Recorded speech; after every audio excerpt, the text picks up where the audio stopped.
ассалому алейкум тамошобинони иззатманд. барномаи криминалии ахбори вазорати корҳои дохилӣ аст тақдим аз телевизиони Тоҷикистон. با ما بمانید تا از مهمترین خبرهای جنایتی برای خود معلومات پیدا کنید. در استودیو با شما ما رخسار تولدزاده. سرخط خبرها چنین است.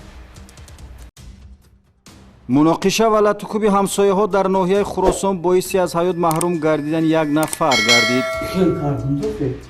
اما خزاشتا خودم اول او یکی نازنین کس خیلی کردم که خودش بالاتر کمترش دست می‌چشتاد. کجاست؟ نمیدونم. در ناحیه جیهون دو رفیق در حالت مستی جنجال نموده یکی از دست دیگری به هلاکت رسانیده شده است. یک زدم غم خود به هم چوش زدم. بیهوش شد. کیسه هاشون 300 دوست می‌دیدم. مادرم بیراش کردم.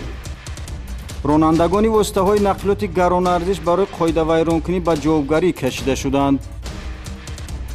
گروه‌های کاری وزارت کارهای داخلی در پیشگیری پنجشوی بیماری‌های سرایتی سهم می‌گذارند.